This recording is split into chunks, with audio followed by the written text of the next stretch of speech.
Okay, so this is section 11.3. This is video number 3. Just in complete clairvoyance here. Um, I'm going to stop this video approximately when I think it should stop because I've actually technically created the 4th video already in the past, and I might do a little bit of a overlap here, and I apologize if that's the case, but it shouldn't be too bad. All right, so in the previous one, we were talking about the idea of the integral test and how to figure out whether that gives us convergence or divergence. And this one, we're going to introduce this thing, which is called a p-series, which there's also a special case of that called the harmonic series. And what a p-series is, it's just they gave it that letter because um, it's in the form of 1 over n to the p power. Okay, so p is going to be a constant. So it's going to be like 1 over n squared or 1 over n to the 5th or something like that. The value of p is going to determine whether the series is convergent or divergent. And this one will give us both. The harmonic series is a specific one when p is 1, and we've already seen an example like this. So it's called the harmonic series, and it's when it's 1 over n to the first power. We don't usually write to the first power, so it's just 1 over n. Okay, we have already actually seen an example of this, and we use the integral test again without knowing that we were doing it back in section 7.8 when we showed that the integral of 1 over x diverged as the integral went from 1 to infinity. So we've already shown that when p equals 1, the series diverges. And it will converge as long as you've got any value where p is bigger than 1. So basically, think about it, 1 over n squared. We already did that one as well, 1 over x squared. That one converged. And the idea was that it actually approached 0 fast enough that we could actually find the sum. Well, this is exactly the same idea here. All this stuff can be proved using the integral test. We're not going to, but that's how it can be proved.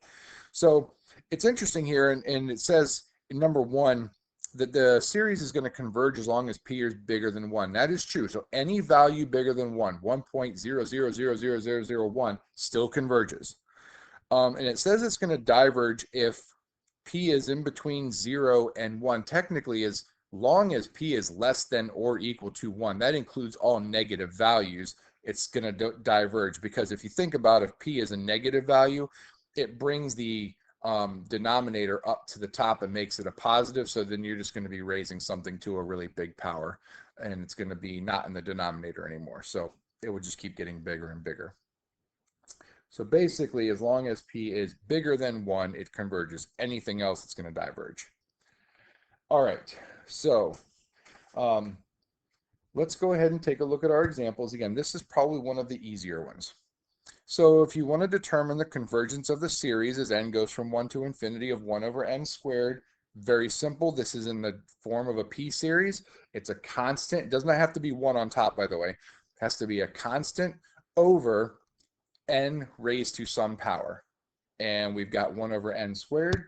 This is a p-series where p equals 2.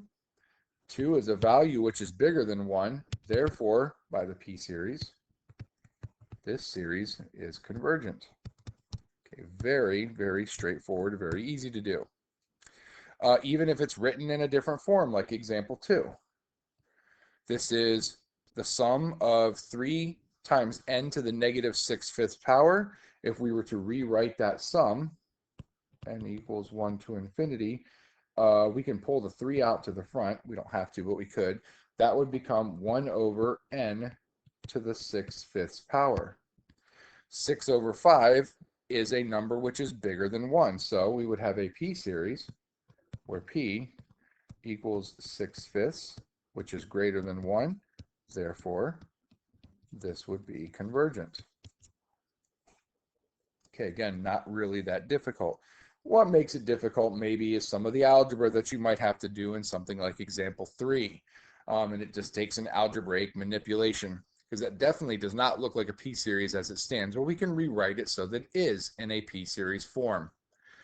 So let's do that. Let's do a bit of algebra here. We'll have the series as n goes from 1 to infinity.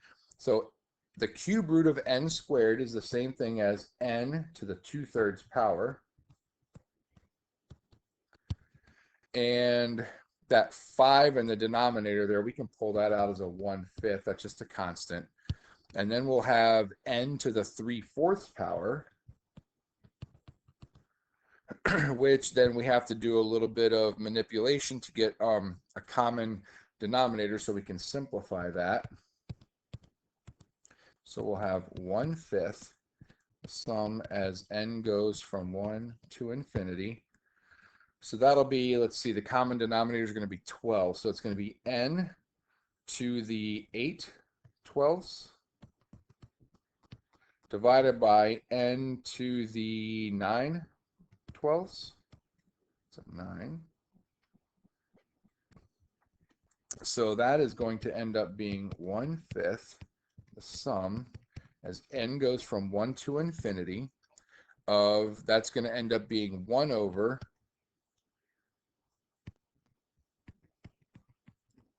n to the 1/12 power. Now it's in the correct form of a p-series. In this case, the p-value, oops, that's supposed to be in a different color. The p-value is 1/12. 1/12 is definitely, oops, not less than 0, is less than 1, which means that this one is divergent. Okay, and we are going to use one more example here. And this one, we are given something that looks like it's a p-series, except that there's no p. They're asking us to find the values of a that would make this series converge. Well, it's in the form of a p-series, just replacing the 3a plus 2 with p. So if that's the case, we want to figure out 1 over n to the p. Well, p would have to be greater than 1 to be convergent. So the p-value in this case is 3a plus 2. So we want to make sure that 3a plus 2 is greater than 1. Well, let's solve it. So we'll subtract 2. Oops. And then we'll divide by 3. So a would have to be bigger than negative 1/3. As long as a is bigger than negative 1/3, then we are good. That would be a convergent series. That would make your p-value bigger than 1. All right, again, p-series, not very difficult. Come back to this video if you need to, but it's relatively easy to figure out. All right, estimating the sum of the series. Again, as I said before, that even though it's an integral test in this specific chapter, the integral itself does not give you the actual sum. The integral and the sum of a series are different values. Again, an integral takes every possible value, including everything in between all the values of the terms of the series, while the series is just adding up a finite number of terms, even though that's kind of a different way to say it's an infinite number of terms, but there's space in between the terms. That's the easiest way to maybe think about it. Okay. So we have this thing which is called the remainder of the sequence of partial sums. And that's defined to be R sub n, which is the remainder of the first n terms of the sequence, of the sum, which is the actual sum, which is S, minus the partial sum of the first n terms, S sub n. Again, so what does that mean? So let's think about this. I'm not going to sketch this on the top here. We have some kind of a positive decreasing and continuous function that we're going to create out of this. So we're going to say we're going to start at 1. We're going to have a positive decreasing continuous function. Okay, it's going to go on forever. Okay, we're just going to start this at 1 for the sake of it, because that's typically where they start, although it doesn't have to. If we were to take the sum of this thing for the first n terms, someplace there's an n value, okay, that's going to be a finite number. Let's just say that that's right there. I can actually add up this integral. Okay, I can find that sum of the first n terms. It's a finite number. But because I'm only adding it up to n terms, there is a remainder. The remainder is everything that occurs after that nth value. And what we call that is R sub n. Now, this piece right here in orange is S sub n. It's the sum of the first n terms. Well, if you take the sum of the first n terms and you add whatever that little bit of a remainder is out there, that would be the entire sum of the whole thing. So all of this whole thing right here is your sum.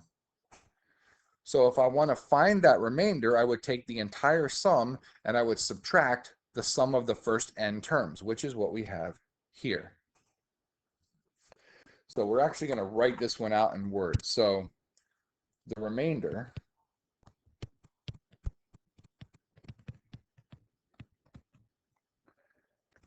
is what you get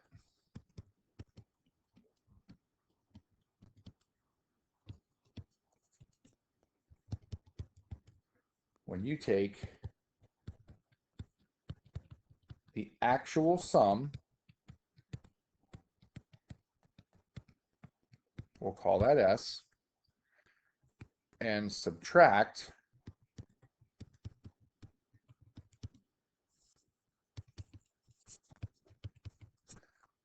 the nth partial sum,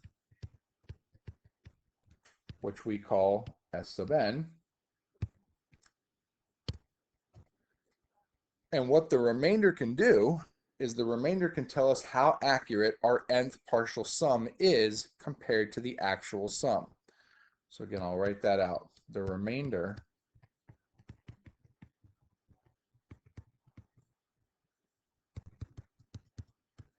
can tell us how accurate our nth partial sum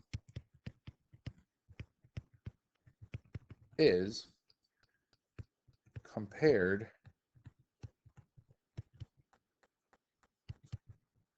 to the actual sum itself. Basically, it's a way of telling us how close are we to the actual sum? How far off am I? What is that error? That's what this whole idea of the estimating the sum of the series. We're going to use this idea of a remainder to do that. All right, so the remainder estimate theorem for the integral test basically says this. Suppose that I can call my nth term, or in this case, they call it the kth term. I'm not really sure why we switched variables there, but and we'll make that some kind of a function, f of k. Normally, again, we just use f of x, where f is continuous, positive, and decreasing. So it has to fit the criteria for an integral test in order to use this specific remainder theorem.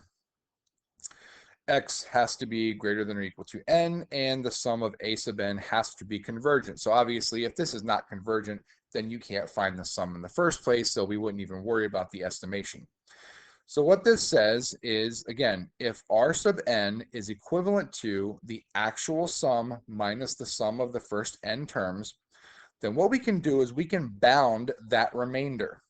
We can bound it by these two particular integrals. Now the question is, where does this come from? So actually comes from something we did a long time ago. I'm going to do my best to kind of draw this the same. We'll see how well this works. This is supposed to be approximately the same thing. Close, but not the best. In any case. So this is basically the remainder. Okay, so let's just say that this is where n starts, right here. Well, obviously, then if that's where n starts, you're going to have n plus 1, n plus 1, n plus 2, n plus 3, and so on.